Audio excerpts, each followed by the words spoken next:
नमस्कार, स्वागत है आप सभी का। आप देख रहे हैं एनएमएफ न्यूज। आपके साथ मैं हूं नमता चौधरी। सुब्रमण्यम स्वामी बीजेपी के वरिष्ठ नेता है, लेकिन अक्सर बीजेपी की पॉलिसी पर सवाल उठाते हुए नजर आते हैं।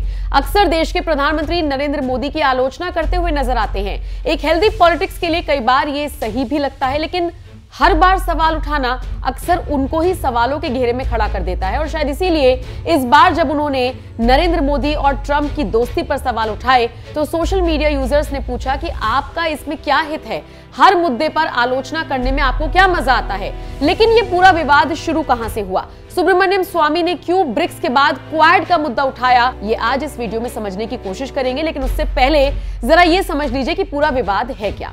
दरअसल अभी हाल ही में ब्रिक्स देशों ने अपनी न्यू करेंसी लॉन्च की और डॉलर के मुकाबले इसे विकल्प के तौर पर देखा जा रहा था। ये सारी चीजें चल ही रही थी। यहां पर एक जानकारी ये भी ले लीजिए कि ब्रिक्स देशों का हिस्सा भारत भी है, तो यानी कि भारत भी इसमें निर्वाचित राष्ट्रपति हैं डोनाल्ड ट्रंप। उन्होंने बाकायदा लंबा चौड़ा एक ट्वीट कर दिया और ब्रिक्स देशों को धमकी दे दी। सीधे सीधे तौर पर कह दिया कि अगर डॉलर का ऑप्शन आप लोग ढूंढेंगे तो अमेरिका से जितना भी आपका कारोबार चल रहा है उसको टाटा बाय बाय करने के लिए तैयार हो जाइए, मैं 100% टैरिफ लगा दूंगा। ट्रंप ने कहा था हमें इन देशों से एक प्रतिबद्धता की जरूरत है कि वो ना तो एक नई ब्रिक्स मुद्रा बनाएंगे, ना ही शक्तिशाली अमेरिकी डॉलर को बदलने के लिए किसी अन्य मुद्रा को वापस लेंगे, या उन्हें 100% टैरिफ का सामना करना पड़ेगा, या फिर अमेरिका के बाजार को अलविदा कहना होगा। ऐसे देश किसी अन्य मार्केट की तलाश कर सकते हैं। ऐसी कोई संभावना नहीं है कि ब्रिक्स अंतर्राष्ट्रीय व्यापार में अमेरिकी डॉलर की जगह ले लेगा, और जो भी देश ऐसा करने की कोशिश करेगा उसे अमेरिका को अलविदा कह देना चाहिए। ट्रंप ने सीधे सीधे तौर पर धमकी दे दी थी। उसके बाद आरबीआई के गवर्नर का बयान सामने आया जिसमें उन्होंने कहा कि भारत ऐसी किसी भी करेंसी पर विचार नहीं कर रहा है। ब्रिक्स के एक सदस्य ने यह बात उठाई थी, लेकिन हमारा ऐसा कोई इरादा नहीं है। विदेश मंत्री एस जयशंकर ने भी कह दिया कि ब्रिक्स करेंसी के लिए कोई प्रस्ताव नहीं है। अब जिस तरीके से भारत सरकार का ये रुख हुआ कि नहीं हम तो कोई करेंसी विकल्प में नहीं ढूंढने जा रहे हैं, उसको लेकर लगातार सवाल उठ रही हैं कि कहां तो ब्रिक्स देश एक साथ आगे आकर डॉलर का विकल्प ढूंढ सकते थे और इससे निश्चित तौर पर अमेरिका कमजोर होता। लेकिन ये इतना भी आसान नहीं कि बस कह दिया और हो गया। लेकिन सवाल उठाते उठाते सुब्रमण्यम स्वामी ने देखिए क्या ट्वीट कर दिया।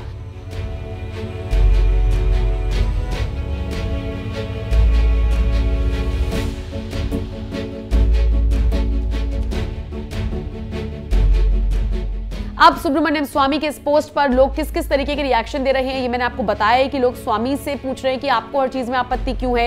ये बड़े लेवल का मामला है, इंटरनेशनल लेवल का मामला है। और रही बात मोदी और ट्रंप की दोस्ती की, तो इसको भी डिफेंड करते हुए लोग नजर आए हैं। लोगों ने कहा दोस्ती अलग चीज होती है लेकिन बिजनेस अलग चीज। कोई भी देश, वो भी अमेरिका जैसा, ये नहीं चाहेगा कि उसकी करेंसी का विकल्प ढूंढा जाए, जबकि सारा कारोबार डॉलर में ही होता है। लेकिन इन सब के बीच जो क्वाड का जिक्र किया है सुब्रमण्यम स्वामी ने, ग्राफिक्स के जरिए आप समझ लीजिए कि क्वाड क्या है। क्वाड क्या है? क्वाड 4 देशों भारत, ऑस्ट्रेलिया, जापान और अमेरिका का समूह है।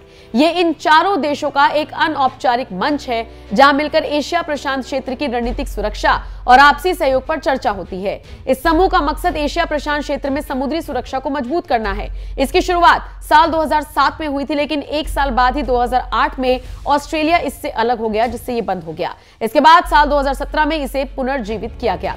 तो क्वाड आपने जाना, ब्रिक्स आपने जाना, क्यों डॉलर का एक तरीके से विकल्प ढूंढने की कोशिश ब्रिक्स देशों के द्वारा की गई थी, ट्रंप का उस पर क्या रिएक्शन था आपने समझा, और अब सुब्रमण्यम स्वामी क्यों इस पूरे मामले पर मोदी सरकार की आलोचना कर रही हैं ये भी आपने समझ लिया है। आप फिलहाल इस खबर पर क्या राय रखते हैं, कमेंट सेक्शन में अपनी राय हमें जरूर दीजिएगा।